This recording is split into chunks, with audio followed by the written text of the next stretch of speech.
Washington, D.C., overlooking the lovely Washington Monument, talking code question of the day, NECA's daily email forum where we answer code questions and provide answers from questions submitted by you all, general public, whomever. You got a question, send it in, and we'll do our best to answer it. Guess what? We're ready for another Let's do it. code question. CQD Spotlight. All right. With Code Tom question of the Dimitrovich and Kyle Krieger. You know it, the ones and onlys. Absolutely. Podcast, vlog, whatever you want to call it. Yeah. We're here At NECA headquarters. at NECA HQ, Washington, D.C., overlooking the lovely Washington Monument, talking code question of the day. And if you're not familiar, code question of the day is NECA's daily email forum where we answer code questions and provide answers from questions submitted by you all, general public, whomever. You got a question, send it in. We'll do our best to answer it. And, there'll be a link on the screen or a QR code or something in this general vicinity. Maybe over here, maybe over there. Give me options. You give me options that yeah. time. Maybe it'll be bouncing around the screen the whole time. Where you can sign up if you're not already a subscriber. And there's also an entire archive. Last time I checked, so 1998 is 27 years of daily code question a day. There's over 6,000 questions and answers on the code question of the day webpage. Now, there's undoubtedly some duplicates in there, right, over time, or duplicate You topics. may get the same question. But what an incredible resource. You can search it by topic, by, date. Just go through and... What a legacy. Yeah, It's just Charlie Trout. Started with Charlie Trout. Old Charlie. I remember seeing him at a Western section meeting, I think it was. It was an IEI meeting he was at, and there were two presenters. There was a presenter, and there were people in the audience, and they were arguing back and forth. And I could just see the irritation in Charlie's face. He turned around in his chair, and I was ready for him to say, "Sit down and shut up." But in dealing with codes and standards and going to those meetings, and you look at some of the questions that come in, there's a lot of opportunities to have an opinion. Yeah. And everybody has opinions. We have our opinions, and everything we say on this program is our opinion. And you may differ, and that's why you have the ability to comment and send emails and all that jazz. So everybody's opinion is very useful when you're trying to get to truth. Absolutely. I mean, Tom doesn't know it all. I do, but Tom does not know it all. Yeah, I'm here to learn. So I am here learn. with the He's master. here to learn. This is like golfing with. If I golfed, I'd know names. Yeah, well, it doesn't matter because I like to golf and I don't know names, and I am certainly not a master at code or golf. But I do play one on television. So. Well, yeah, and I think the hotel is a Holiday Inn, isn't it? It's in the family of Holiday Inns. I think it's IHG or IHG. Yeah. So. All right, so What's one our here topic today? Our topic today is something, Kyle, that is very pertinent to what's going on in our industry right now. If you think about society, just think about the United States and its journey in. We were just talking earlier, I think it was earlier, it wasn't yesterday, about what the home of 1923 was versus home of 1940 versus today. And there were electric vehicles back in the day, but not something that you would see plugged into every residential home. So the whole topic of putting a battery in a vehicle is getting a lot more attention these days. We've got a lot more manufacturers playing in it.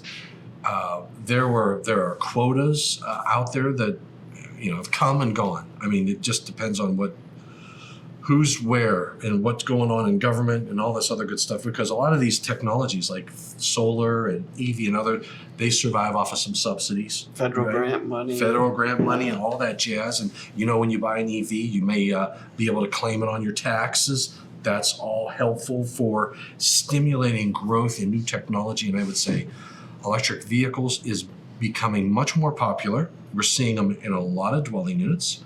We're actually talking about the electric vehicle taking power from the vehicle and powering the house. Yeah, so now it's in fact, they've changed the title of Article 625 Yeah.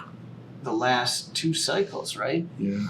It was electric vehicle supply equipment. Yep.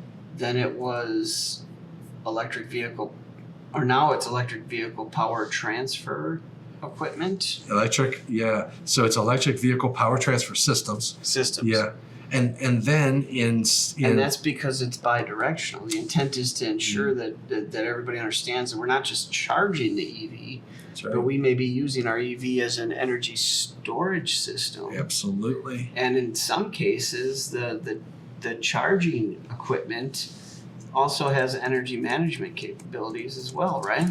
Absolutely. And in the 2026 cycle, I made a public input because I made a public input. I did. I made a public input. And it got accepted? I am driving change in the industry. And I'll tell you what these... Good, bad, or otherwise? It's good. It's actually good.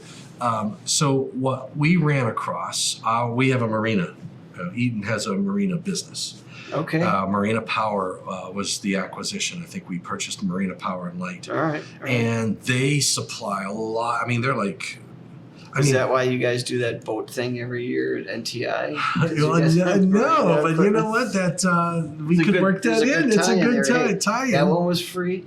The next one I'll charge you for. That one was free. The next one I'll charge you for.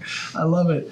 But my marina guys called me and said, "Hey, we have an issue." And I said, "What?" He goes, "I don't know where to go because we have boats that we're being asked to supply electric vehicle charging equipment for on a pier to charge a battery operated boat." And I'm like, well, that's 625. Well, what? And then I looked at what the definition of what an electric vehicle was, and that definition does not include a boat or a tractor or any of these other types of things. So I was like, well, now what do I do? So I worked with the chair of panel 12 and a few other panel 12 members and panel 7, because it was a marina power application that started me down that journey. But then the chair of panel 12 said, hold on, Tom. And he sent me a link to John Deere was releasing a farm tractor that was electric, and they were advertising that, if you're doing farming equipment, you don't want fuel in the in the ground and all that other good stuff. So it was appealing from a sustainability perspective. And he goes, that doesn't fall under 625 either. Yeah, and the boat thing is really interesting, because I can't possibly think of what hazard would come from charging an electric battery in a boat sitting in the water. Absolutely. So there's no special circumstances or additional safety measures that we would need to address there. It's the truth. It's funny so that you bring up the boat concept. So I was recently at we'll call it a technology symposium for our Hawaii chapter of NECA.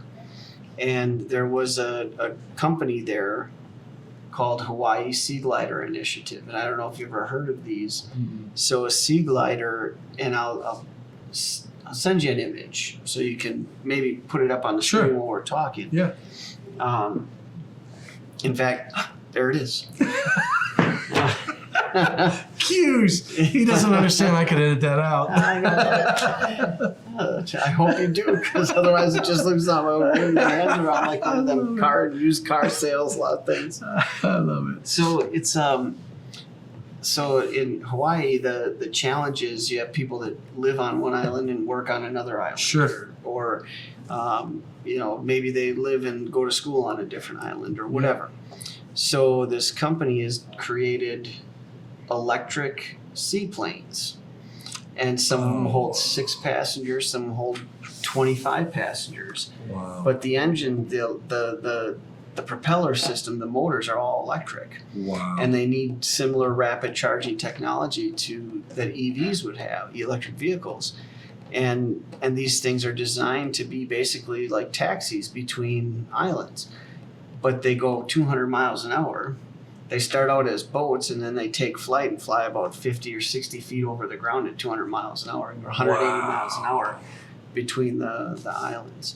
But it's great for because they don't have ferry systems in Hawaii because of the damage they were doing to the coral reefs and whatnot. So I never thought about that. So they your other option is like passenger jets. You know, And and as soon as they get up, then they got to come back down. Yeah, again, it's not very efficient. So this is a unique situation, and it doesn't. I would say the same issue, right? It's not a 625 system. No. Or it's not a 625 application. No. So what would you do? What rules would you apply and whatnot? So because if you go to, so this is what I did was I call the Article 100 is your gateway to the code requirements, right? Yeah. So if I look at what the definition of what an electric vehicle is in Article 100, it's an automotive type vehicle for on-road use, such as passenger automobiles, buses, trucks, vans, neighborhood electric vehicles, motorcycles, primarily powered by an electric motor. So on-road use. Tractors aren't on road, planes are not on road, boats are not on road. So we sort of like just put our blinders on when we made it because we didn't, I would have never thought. Somebody even showed me a one of those, those jet skis, and it's electric. That's crazy. You're basically riding a battery. You got your legs wrapped around a battery with a steering wheel, and you need to power them. So what was going on when they called me, and we determined, okay, there's nothing in the code that Then you say, well, can I use 625? You could probably use a little bit of the fundamentals of 625, but then the marina application presents a whole other challenge. To your point. So what I learned was that the marina engineering firm, or the marina, I don't know what you call manufacturer, but the contractor that does marinas, he was working with us, Eaton's Marina Power Group, and the inspector, and they were working together to come up with what they felt was right, okay? And the problem that presents, because what they felt is right, then when they do another one and they do it a little bit differently, and then if somebody ever does get hurt, which unfortunately kids are getting and adults are dying from electric shock drowning in these marinas every summer. All you got to do is just put a Google search together or something in your favorite search engine, and you'll see the deaths of people who are getting killed in marinas every summer from electric shock drowning. And then you have the liability concerns. And that was what prompted me. They said, well, I took 625, copied it over, made some minor tweaks on things that didn't make sense, and then I made it a proposal which basically put it into the hands of the experts, of the marina guys and the electric vehicle chargers. So they had a task group between panel 12 and panel 7, and they came up with the language that made sense. Okay. And I was happy to see that in the next edition we will have a chapter that is called, it's Article 624, it's called Electric Self-Propelled Vehicle Power Transfer Systems. I came up with that name. So in any way, getting stuff done. I'm telling you, kicking butt and taking names. So, but that I think will go a long way. And you know what will happen? Everybody will go, I disagree with this requirement, that requirement, but that is what makes the code better. Let's make it right then, right? Exactly. Like if there's an issue, let's identify it and fix it. Absolutely. So this one is about electric vehicles. Oh, and this is a topic that's come up a lot lately. It's touchy. Not just electric vehicles, but this specific compatibility. Yeah. With the one and only, I guess, ground fault circuit inverter. So let's rewind a little bit, because we are talking 2023. It's not necessarily I know as there's bad. I know there's language in the 2026 that came out that requires all EVs to be ground fault protected. Yeah, even the hardwired ones. even yeah. the hardware ones. But we're- they do have an allocation in there for special purpose GFCI for the large, higher voltage ones. But so really the genesis of this compatibility issue really stems from an addition to 210.8 in the 2023, right? And for the other outlets, the outdoor outlets, 210.8F. so that's a question I have. So here's what I've been looking into this topic recently because of the change that went into 625 for the 2026 code cycle. There is an exception. There's an exception in for hardwired that I want to get in there for the special purpose. Just as we talk about this, we'll get into the details of that. But in any case, the cord and plug connected, I am interested to find out if there are examples of where a cord and plug connected EVSE presents compatibility concerns with an upstream GFCI. So, but if you look at, and I'm curious as well, right? Yeah. So we have a dwelling unit general receptacle requirement. It says if you have an outdoor receptacle or a receptacle in a garage or a Those are the two. Those right? are the two that Right. that really hone in on this and one. it's 125 through 250 volts, and it's 150 volts to ground or less. Any amp. Doesn't matter the ampacity. If it's a receptacle, it's got to be GFCI protected. So that's if I have a cord and plug connected EV charger in a garage or outside. What type of receptacle would you be plugging it into? Well, I guess it's going to be dictated by the voltage. Yeah. And it's the probably a 60 or a 50 amp. Yeah. Very similar configuration to what we use for dryers. Yeah, probably. Yeah. But then if you look at And I say that because there's another issue. subdivision F, right? We're going to go down another road later on. But yeah, F. So 210.8F of the 2023 NEC says for dwelling units, all outdoor outlets. Yep. And now this is where definitions are key, right? Because an outlet is anywhere on an electrical system that we're Taking power for utilization equipment. That's correct. Right? So that could be a junction box, it could be a receptacle outlet, could be a lighting outlet, could be whatever, right? I'm connecting it, so hardwired. Now we're talking hardwired or receptacle. Oh yeah, it doesn't matter, yeah. Other than those covered in 210.8A, exception number 1, which I believe is, I don't know, I'm gonna have to go back and look at that. That's the GFPE. GFPE, okay. Yep. And then including outlets installed in the following locations and supplied by single phase branch circuits rated 150 volts to ground or less, 50 ampere or less shall be provided with GFCI.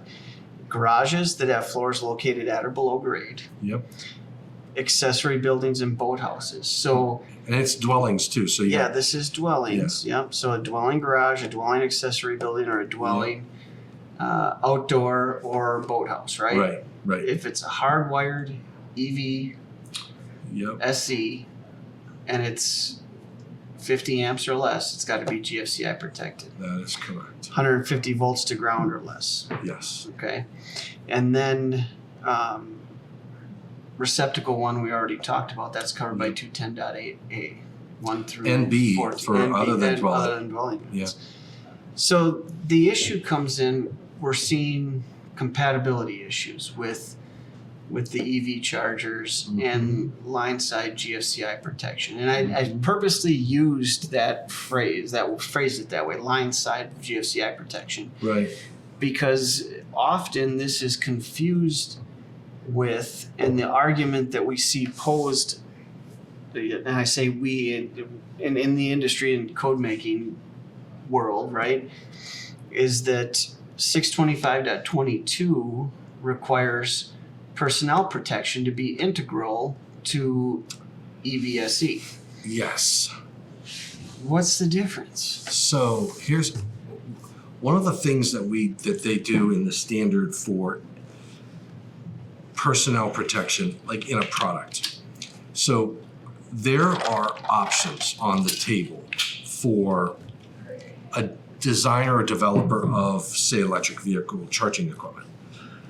I could say, I'm going to put GFCI built into my device. Or okay. if I double insulate, then do a few other things. I could put 20 milliamps in my piece of equipment. Now the question I have, that 20 milliamps, what's it listed to? It's not listed to UL 943C for special purpose GFCI. I don't know about the response times. So I have questions around that 20 milliamps, and whether or not it has to respond like a special purpose GFCI, because remember, a special purpose GFCI adds in one other level of assurance or detection. It looks for the equipment grounding conductor. And if you break the equipment grounding conductor, I don't have to have a ground fault. I'm still going to open. I don't know that 20 milliamps that's built in does that as well. So I have questions around what is that 20 milliamps that's built in, and they have to layer other things on top of it to be able to do that. But you could put GFCI built in, but they don't, because the communication between the EV and the car uses the equipment grounding conductor for communications. And now, granted, it's between these two, and you say, well, it shouldn't see it above that, but it does, because you're introducing current over that equipment grounding conductor. And how long it's persistent depends upon the car. So in talking to people who are close to the designs of those at NEMA and others, I'm learning that when I ask the question, well, what about compatibility? What's the car? Is it a Tesla versus a Subaru versus a Ford versus, they all will respond differently, and because of the level of communication. Yeah. So and it's so it sounds like there might need to be a different mechanism for communicating between the vehicle and the charger. Well, that's what I said. I said, why would anybody use the equipment grounding conductor? I mean, that is like, you know what that's like?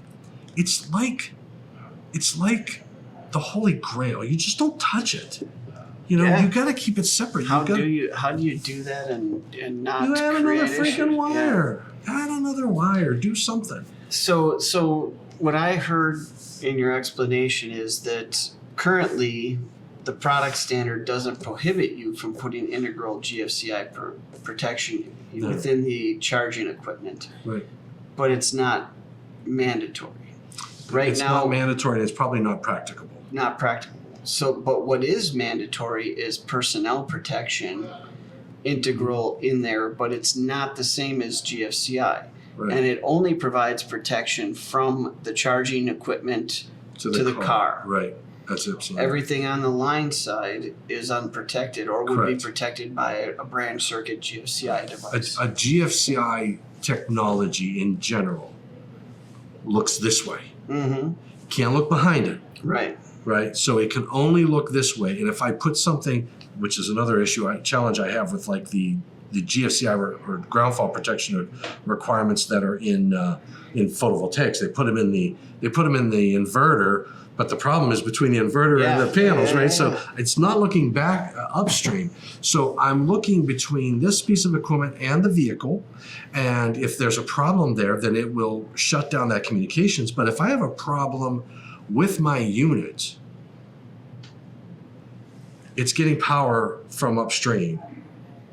That unit can't take care of that.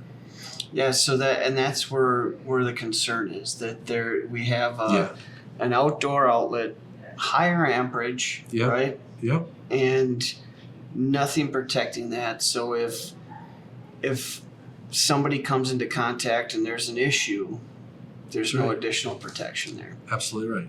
You know, and that's something that, you know, if you look at some of the other appliance requirements that we have throughout the code that require GFCI protection on the branch circuits. Yep. Or, you know, at the receptacle or at the equipment. It could be integrated even in the cord, right? Yep.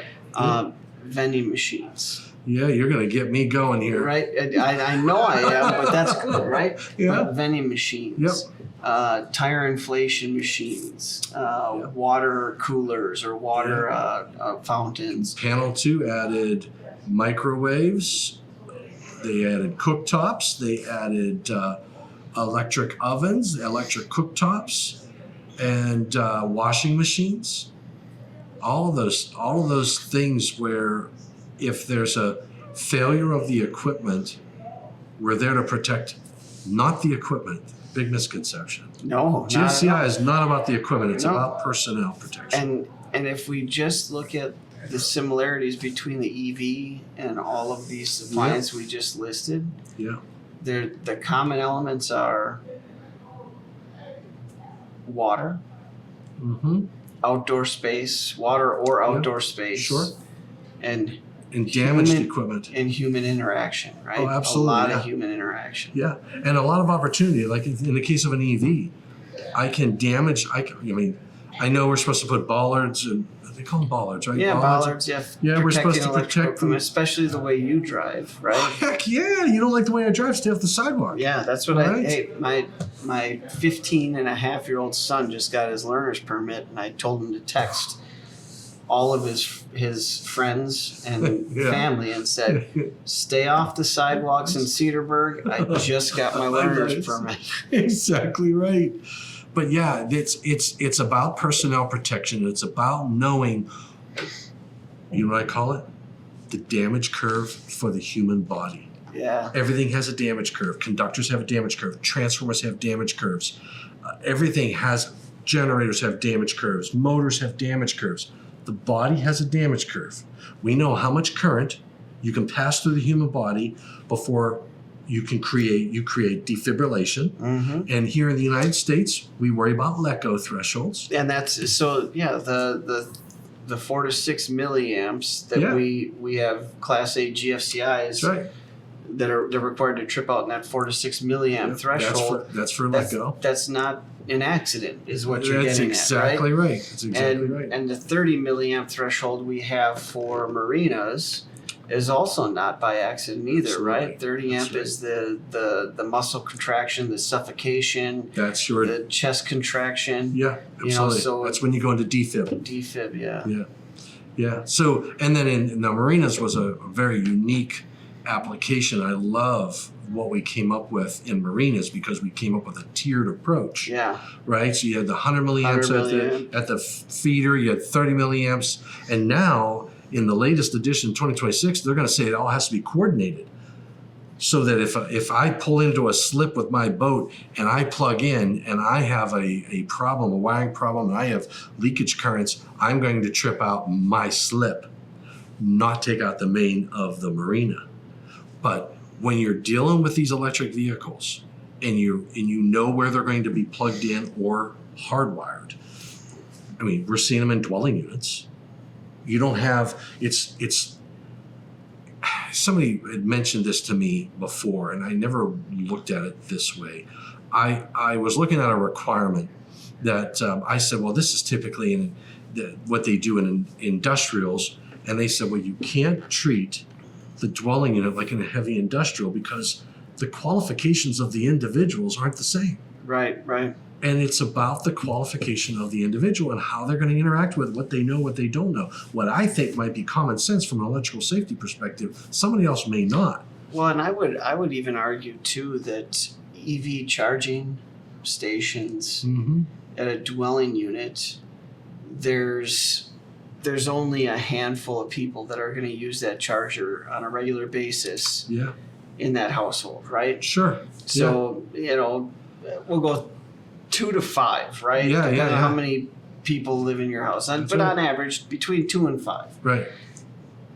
An EVSE in a commercial setting, in a general parking lot or in a parking garage, you could have hundreds over the course of a month. You're absolutely right. Absolutely. And on top of that, you also have the difference in people tend to take care of their own stuff better than they take care of the general public stuff, right? Oh, absolutely. So,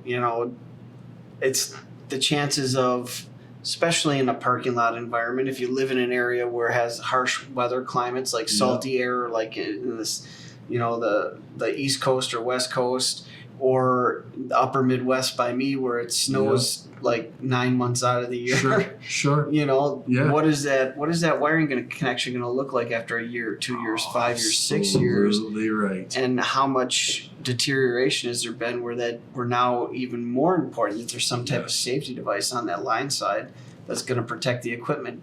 So when I come walking up and I know that there's integral protection from the unit to the plug-in, but at some point I'm going to make contact with that, especially if I'm putting in a payment method or typing in buttons on the screen. There's some type of contact with that electrical equipment that if it's not protected on the line side, there's going to be a shock hazard there. And it presents the challenge. It presents the challenge to manufacturers, especially, to make a solution that is compatible.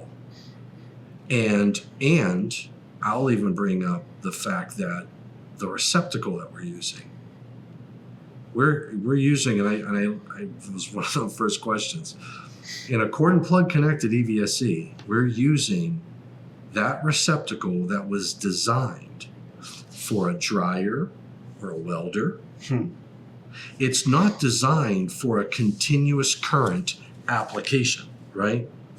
It's not designed for charging a vehicle for 16 hours straight. You're not cooking for 16 hours or drying clothes for 16 hours. Exactly right. So what I'm going to make a prediction that what you're probably going to see in the future are receptacles that are designed and developed and listed for EV application, because they are going to be different. They're going to be built to handle the heat, to handle that continuous usage. Like the ones that are on the load side of the equipment. Yeah. To plug into the car, right? Yeah, exactly. Right? Yeah, exactly right. There's a reason why we don't use a standard configuration. Yeah. And just a standard receptacle. Yeah, and they're tested that way. They're, but we are now taking and saying, hey, I'm going to run down to my supply house. I'm going to grab a 50 amp receptacle that I would probably be using for a dryer, and I'm going to throw that in my garage, and I'm going to plug my EV into it, or put it on the outside. Think about that. I mean, we're starting to use. The challenge that we have is we have this newer technology like electric vehicles, and we're applying it using existing products that weren't originally designed for that application. I'll tell you right now, if I had an electric vehicle, an EV charging station in my garage would do me absolutely no good, because there hasn't been a car parked in my garage. You're one of them. Probably about 6 years. I mean, there's motorcycles and other fun stuff, but there's been a car in there in some time. That's good. So I guess you could always run the cord out and close the garage door on it and just leave it lay in the driveway. You know that's happened. That's happened. So the answer. Let's look back at the question. The actual question that inspired this topic was, I was told by an EV charger manufacturer that their cord and plug connected 42 amp rated charger did not need to be GFCI protected. The rationale of this manufacturer is that the EV charger has integrated personal protection. Does this meet code? And the pure answer to that question is no. No, because a 42 amp rated charger. Well, I guess, let me go back. 42. Maybe. It doesn't specify if it's in a dwelling unit or other than dwelling unit, or if it's hardwired or cord and plug connected. But what is 40, what was it, 48? 42. 42. What is 42 times 1.25? Well, I know where you're going with this, the whole continuous load, and that could be a whole nother code question of the day. And in fact, that one's come up quite a bit, right? Like, how do I size this? Because when I see a number like 42 amps, that screams to me that it's a 60 amp rated charger. Yeah. And it's got the integrated EMS in it, where you can dial back the setting on there. Probably. So I don't know. So, but if it was 60 amps, 42. if it was 60, outdoor outlets only goes to 50. Yep. If it's a receptacle, It would have to be any it would amperage. have to be any amperage. If it's in a dwelling unit. What That's about right. what is there a other than threshold? dwelling unit, Is yes. there a threshold for receptacles and other than dwelling units, right? It's I want to say 50 50 amperes or less 50 for amperes. single phase and 100 amperes or less for for three 3-phase. Yes. So 50 amperes or less, it would fall into the one for, So if it was a dwelling, you would have to GFCI protected if it was cord and plugged. If it was 60 amp circuit, if it was hardwired, I'd say it's not required. let's look At at 60 amps. let's look at 210F. Is F 210.8F, is that 50 amps or less? Or It's is 50 amps or less. so it would be then because it's 42 amps. But if it's on a 60 amp breaker, because if it's a continuous load, Then it would be on a 1.25, 60 amp breaker. yeah, then Okay. you would have to put on a 60 amp breaker. It would be a 60 amp circuit. Then for an outdoor outlet, you would not need GFCI. If it was a cord and plug connected in the garage or outdoor in a dwelling unit, you would definitely need And it. in a commercial space. But if it was in other than a dwelling unit, because they have 50 amps single phase, I'm assuming this is single Yeah. phase. Well, it then doesn't say. It's the same length. It's a 50 amp or Or less, so less, you yeah. would not need it on a receptacle in other than a dwelling unit. All 125 volt, 250 volt receptacles supplied by single phase branch circuits, 150 volts to ground or less. Oh, if it's a 60 amp, I keep thinking of the 42. Yeah, right, So yeah. 60 amp. 60 amps. So if you did the 1.25 times the 42, you're up to over 50. You would have to have a 60 amp breaker because I think it's Yeah. Article 240 tells you can't load it Yeah. more than 8. Now, if you did 100% rated, which I highly doubt they Yeah, would in a dwelling yeah, unit. They're yeah. not going to do that. Nobody knows about that rule. Yeah, Nobody pretend like you uses guys that. didn't hear that. I mean, yeah, they're out there, but nobody Yeah. uses that. Yeah, I mean, I don't even think in a dwelling unit. I don't think you're going to get it. Nobody can afford those breakers either, especially. It's not just the breaker; it's the panel board too. Yeah, yeah. So yeah. I mean, you need in some cases you need a high density copper bus. You can never have aluminum bus in 100% rated. You may need a larger enclosure. So at the end of the day, for a 100% rated, it's definitely not going to be a dwelling unit application. So I So would. short that's- answer Yep. is no. Just the personnel protection integral to that EVSE does not That's correct. provide the required GFCI protection for the branch circuit required by 210.8A, Right. B, and potentially F. Correct. Absolutely. And you made the statement in here that this protection does not replace any required branch circuit GFCI protection that may be required in other parts of the NEC because it depends. Yeah. If it's cord and Depends. plug, if it's in Yeah. a dwelling unit, if it's in other than a Yeah, dwelling unit, the whole The bit. size, the amperage, yeah. all of Everything, that. yeah. So it's very important to understand and it's hard to answer questions like this when you're only given a sliver. Yeah, you have to Of the pretty much story. you have to address all the different facets, and say, okay, well, if it's a dwelling unit, if it's not a dwelling unit, if it's a Yes. cord and plug connected, not, which I think we did. I think we nailed it. We nail every single one of these. Come on. I mean, it's like We beat it right to death. we beat it to death. We stepped on it twice Yeah, and then backed got in the bus car over and it. backed Yeah, up yeah, over there it. you go.